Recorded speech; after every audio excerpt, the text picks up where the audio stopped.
여당인 국민의힘은 오늘 있을 대통령의 끝장 기자회견, 여기서 대통령이 과연 어떤 메시지를 내기를 바라고 있을지 국민의힘 한지아 수석대변인과 전화로 연결해서 이야기 나눠보겠습니다. 의원님 안녕하세요. 예, 안녕하세요. 반갑습니다. 의원님, 오늘 네. 대통령 기자회견 기대가 많습니까? 우려가 많습니까? 기대하고 있습니다. 그래도. 예, 그러세요. 예. 자, 그러면 의원님의 기대 그리고 국민의힘의 기대, 이거를 충족시키려면 대통령이 어떤 메시지를 내야 한다, 이렇게 보십니까? 우선 진솔한 사과, 그거면 되는 것 같습니다. 그러니까 길 필요도 없다고 저는 생각합니다. 예. 무지한 질문에 대한 끝장 대답을 하신다고 하더라고요. 네. 근데 의도와 달리 변명으로 들릴 수 있을까 봐 그것은 조금 걱정이 됩니다.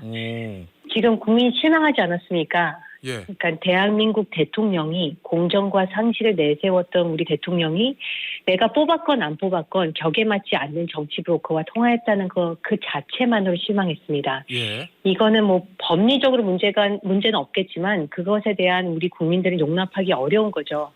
그렇기 때문에 대통령께서는 더도 덜도 말고 그냥 진솔한 사과, 길지 않아도 되니 예. 오늘 그런 메시지였으면 좋겠습니다. 자, 일단 한동훈 대표가 요구했던 5개 요구사항, 여기서 맞춰서 보면 명태균 씨 관련돼서는 변명보다는 진솔한 사과가 필요하다라는 말씀이신 거고, 예, 하나씩 맞습니다. 맞춰보면은 거기 인적 쇄신 얘기도 했잖아요, 한동훈 대표가. 네. 예, 그 예, 부분에 예. 대해서는 지금 보도 나오는 거 보면 대통령실에서 뭐 인위적인 인적 쇄신 없다, 뭐 이렇게 얘기 나오는 것 같은데, 대통령이 여기에 네. 대해서 어떤 메시지 내야 된다고 보세요?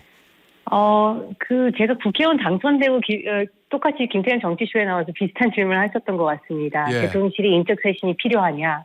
그때 인식의 쇄신이 필요하다고 말씀을 드렸었는데 지금도 예. 마찬가지입니다. 지금 민심이 돌아섰는데 그 정책을 만드는 분들이 바뀌어야 하는데 대체 왜 그런 부분들이 보여주기식이고 뭐 인위적이라고는 얘기들이 나오는지 잘 모르겠습니다. 예. 이런 인식부터 바꿔야 되고 아하. 어떻게 같은 방식을 도돌이표처럼 되풀이하면서 다른 결과를 기대하겠습니까? 예. 방식을 바꿔야 결과가 달라지고 그 방식을 바꾸기 위해서는 사람을 바꾸는 인적 쇄신은 기본 아니겠습니까? 예. 그리고 우리가 지금 잘못한 사람 찾아서 누구의 책임을 묻자는 과정이 아니지 않습니까? 지금 대통령 임기가 2년 반 남았고 새로운 출발을 하고 국민들에게 신뢰를 받고 그래야 되는데 예. 국정 운영의 인연이 확 바뀌는구나라고 국민들이 지금 체감해야 됩니다. 예. 인위적이라는 단어는 저는 이 현 시점에서는 말장난에 불과하다고 생각합니다. 알겠습니다. 자, 그럼 내각도 대통령실도 교체를 좀 해야 된다는 말씀이신데, 그러면 대통령실 교체할 때요, 의원님, 뭐 예를 들면 실장이나 뭐 수석뿐만이 아니라 한동훈 대표가 실명을 콕 집어서 지적했던 이른바 김건희 여사 가까운 비서관들이나 선임 행정관들 네. 교체해야 된다고 보십니까, 이번에?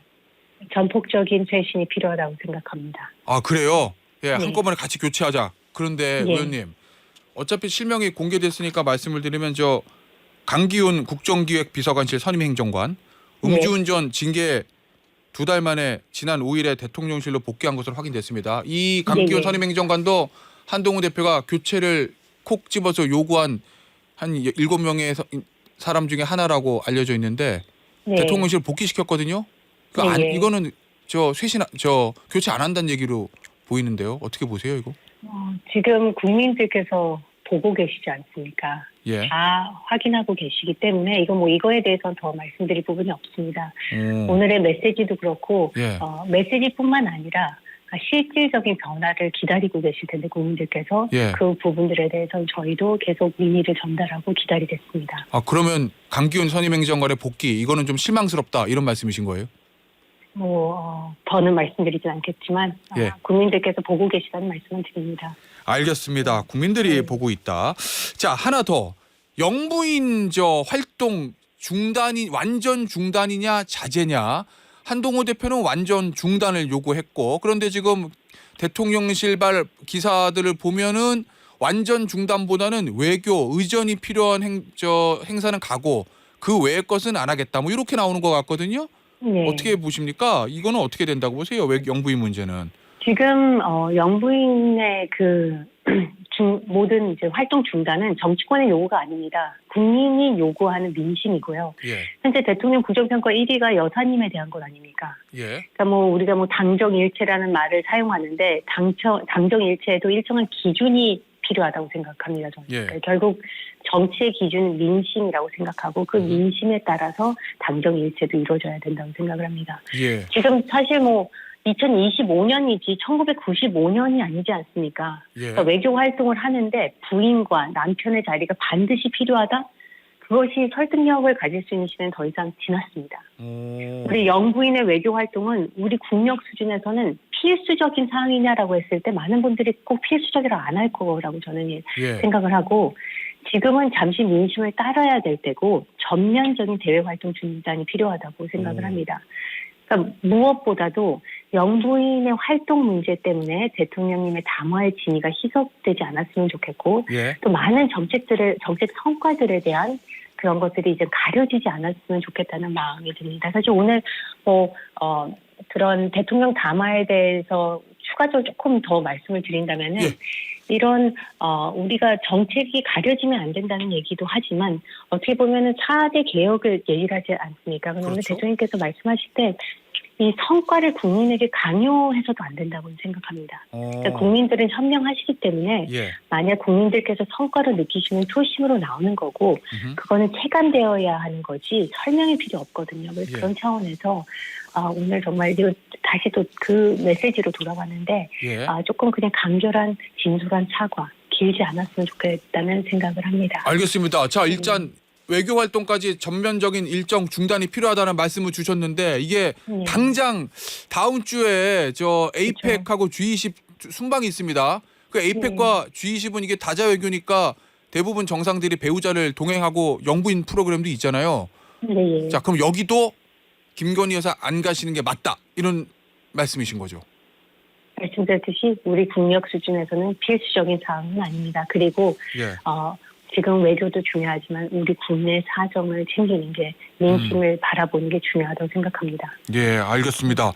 자, 그리고 이 플러스 알파가 나올 수 있다라는 예. 기사가 얼마 전에 있었어요. 한동훈 대표 5대 요구에다 하나 더해서. 근데 아무리 생각해봐도 거기서 플러스 알파 하면은 김건희 여사 특검법 수용 여부 이거밖에 저는 머릿속에 안 떠오르거든요. 이거 네. 어떻게 전망하세요? 대통령이 이거를 받아들일 거로 보십니까? 왜냐하면 어제 이제 채널A 단독 보도 보면 일부 친윤계 의원이 독소 조항 뺀 김건희 여사 특검법을 전향적으로 받자 요 의견을 대통령실에 전달했다는 보도도 있어서요. 그만큼 우리 당에서는 위기감을 느끼는 겁니다. 예. 지역구 의원님들은 더더욱 그러지 않겠습니까? 어허. 지역에 가보면은 목소리를 실제로 그 시민들이 하시는 말씀들 다 듣는 건데요. 예. 플러스 알파가 나오냐 안 나오냐 지금 그게 중요한 게 아니라 예. 지금 그것도 중요합니다. 근데 최소한 5가지에 대해서는 어허. 수용을 해야 되고 예. 당의 입장에서는 피부로 느끼는 것을 최선을 다해서 민심과 여론을 전달하는 거거든요. 네. 그거를 반영하는 것이 용선의 결정이고 최소한의 상황입니다. 그러니까 특검은 당장 논할 수 있는 문제라기보다 지금 민주당이 제시한 거는 법안의 통과 과정에서 민주적인 절차가 제대로 지켜지지 않았고 내용적으로 흠결이 있는 법안이 통과되는 일이 있어서는 결코 안 되기 때문에 우리가 굉장히 민주당이 제시한 그 특검은 지금까지 그래왔듯이 언제나 정쟁적인 요소들이 많지 않았습니까? 예. 네, 현재로서는 특검에 대한 얘기를 논하기보단 우선은 5가지 안에 예. 대해서 전폭적인 어허. 용산의 예. 전향적인 그런 변화가 예. 필요하고 예. 우리 당의 목표는 정부의 성공이고 국민이 어허. 잘 사는 나라 만들자는 겁니다. 예. 그것을 위해 예. 우리가 무엇을 해야 될지 고민을 앞으로도 할 거고 예. 그런 것들이 플러스 알파가 필요한 그런 부분에 대해서 구체적으로 추가적으로 말씀을 드리도록 하겠습니다. 그 대통령이 오늘 김건희 여사 특검법 관련해서 전향적인 입장을 밝힐 가능성이나 기대는 별로 안 하시는 것 같아요. 의원님 말씀을 좀 들어보면 현실적으로. 예측하기 어렵지만 말씀드렸듯이 우선은 진솔한 사과 예. 그 메시지가 가장 중요할 거라고 말씀을 드립니다. 알겠습니다. 예. 네. 그 조경태 의원이 어제 이제 그런 얘기를 하시더라고요. 대통령의 기자회견이 하나만한 기자회견이면 여당이 특검법을 더는 막아내기 어려운 상황으로 갈 수가 있다.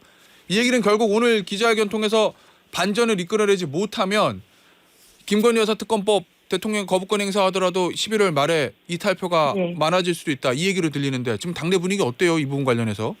그런 걱정들이 왜 없겠습니까? 사실 다 뭐 2월 KBS 대담에서 박절하지 못해서 뭐 이런 얘기들이 나오면서 굉장히 여론이 또 안 좋아졌었거든요. 예.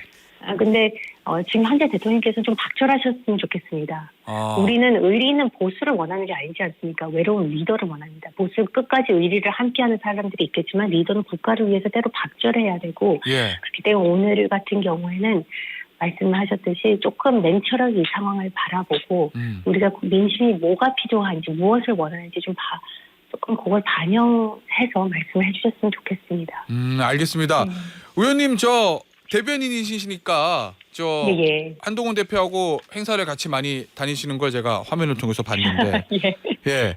최근에 어제라든지 이 오늘 기자회견에 대한 어떤 한동훈 대표의 기대 또는 우려 뭐 이런 저 언급이 좀 있었습니까?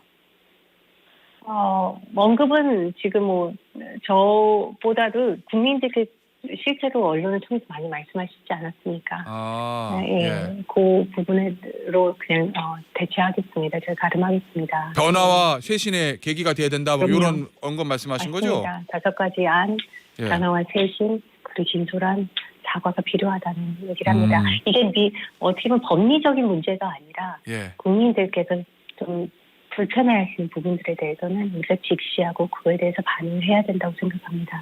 알겠습니다. 저 어제 보니까 한 대표가 저 5, 6선 의원들 그다음에 3, 4선 의원들 연달아서 이제 간담회 했는데 뭐 거기서 있었던 얘기들이 뭐 몇 가지는 언론에 보도가 되긴 했는데 전반적으로 비공개하기로 했다고 하더라고요. 네, 맞습니다. 어제 좀 분위기는 좀 어땠답니까, 의원님? 그래도 진솔한 말씀들을 많이 나눴다고 들었고요. 예. 그리고 마찬가지로 오늘 대통령님의 당마에 대한 우려와 기대, 예. 그리고 반드시 변화와 쇄신에 대한 메시지가 포함되어야 된다는 의견들에 있어서는 크게 어긋나지 않았던 걸로 들었습니다. 예. 제가 직접 참석하지 않아서 제가 예. 자세한 내용은 모릅니다. 의원님 혹시 한 대표가 본인 직접 또는 이제 주변 의원들을 통해서 대통령실에 이번 기자회견에 여건이 다 살려면은 대통령이 이렇게 좀 해주셔야 됩니다라고 물밑으로 좀 전달한 게 있습니까? 그럼요. 저희가 많은 분들이 대표님께서 자꾸 언론에만 얘기한다는 말씀을 하는데요. 예. 저희 당에서는 지속적으로 쇄신에 대한 목소리, 여사님의 활동에 대한 부분, 인적 쇄신에 대한 부분, 특감 수용에 대한 부분을 꾸준히 계속 얘기를 해왔다는 말씀을 드립니다. 그건 물밑으로 계속 얘기를 했고 시정 연설 관련해서도 예. 우리는 좀 참석하셨으면 하는 것을 다방면으로 그 메시지가 전달될 수 있도록 노력을 했다는 것도 알겠습니다. 좀 말씀 꼭 드리고 싶습니다. 그 의원님이 오늘 저 기대하셨던 거 그게 대통령 그렇게 해주면 국민의힘에게 너무 좋을 건데 만약에 그렇지 않다. 뭐 진솔한 사과도 없었고 5개 요구 중에서 뭐 몇 개 들어주는 것도 없고 이렇게 해서 전반적으로 좀 실망스럽다는 평가가 언론으로부터 나온다고 하면 그럼 그 다음에 전국은 어떻게 흘러가는 게 될 거라고 보십니까? 이렇게 부정적으로 바라보기보다는 우려보다는 예. 우리가 기대로 이렇게 생각을 해보면 어떨까 싶습니다. 대통령께서 담화를 하신다는 거는 그래도 소통을 하겠다는 그런 강력한 의지이기도 할 거라는 생각이 들어서요. 예. 그리고 또 민심이 정말 대통령의 그런 목소리를 듣고 싶구나라는 것을 느끼셨기 때문에 하신 거기 때문에 그래도 우선은 기대를 하고 저는 오늘 담화를 지켜보고 싶습니다. 알겠습니다. 의원님 저 주제를 좀 바꿀게요. 예. 저 여야 의정협의체 의원님이 저 의사 출신이시다 보니까 여당 몫의 대표를 맡으셨는데 일단은 의도 뭐 의협은 아직 안 들어오고 야는 아직은 안 들어옵니다. 의원님 일단 이거 잘 될 수 있습니까? 야도 빠지고 의도 반밖에 안 들어왔는데. 의는 계속 굉장히 중요한 단체가 들어왔습니다. 그 아시겠지만 뭐 또 의협 같은 경우에 지금 현재 내부적으로 내부의 정치가 굉장히 좀 복잡한 상황이고요. 그렇죠. 그렇기 때문에 어떻게 보면 의협 산하에 아주 주요하고 190개 넘는 학회를 담당하고 있는 대한의학회는 참여 의사를 밝혔고 거의 대부분의 대한의학회 분들은 대학 교수 아니십니까? 그리고 또 KMC는 학생들 그러니까 학장들의 40개 대학 학장들께서 협의체를 만든 거기 때문에 학생과의 고리, 전공의와의 고리, 그리고 교수들과의 고리 이런 것들이 다 아울러지는 곳이고 예. 야당의 경우에는 뭐 저희는 계속 참여해야 된다고 얘기를 합니다. 당연히. 그런데 지금 뭐 시기상조라는 단어를 쓴다거나 예. 아니면은 뭐 지금으로서는 여러 가지 전제 조건들을 붙이고 있는데 저희가 계속 설득은 하겠지만 지금 국민 건강 앞에서 지금 시기상조라는 단어가 어떻게 있을 수가 있습니까? 지금 많은 사직 전공의들은 들어온 명분만 기다리고 있기 때문에 예. 여도 야도 꼭 참여하기를 사실 오늘 김태현의 정치쇼를 통해서 좀 다시 한번 요청을 드립니다. 알겠습니다. 잠시 후에 천준호 의원 나오시면 제가 예. 전달해드리도록 하겠습니다. 고맙습니다. 의원님 마지막 질문인데요. 예. 이 협의체를 통해서 모든 게 싹 해결되면 뭐 내년도 의대 정원 그 다음에까지 싹 해결되면 제일 좋은데 그게 어렵다고 하면 현실적으로 이 협의체를 통해서 얻고 싶으신 현실적인 효과 이건 뭐가 있을까요? 우선 그러니까 의료계는 정부에 대한 신뢰가 무너졌습니다. 우선은 앉아서 만나서 우리가 작은 것부터 매들을 풀어가고 성과를 내면은 그 신뢰가 조금씩 회복되지 않을까라는 기대를 합니다. 예. 그게 회복이 되면 나머지는 순차적으로 다 올 수 있을 거라고 생각합니다. 뭐 구체적인 의제들을 제가 여기서 말씀드리기 좀 어려워서 예. 그렇지만 이제 이런 원론적인 말씀을 드리고 싶습니다. 알겠습니다. 오늘 인터뷰 여기서 마무리하도록 하겠습니다. 지금까지 예. 국민의힘의 한지아 수석 대변인이었습니다. 의원님 감사합니다. 감사합니다.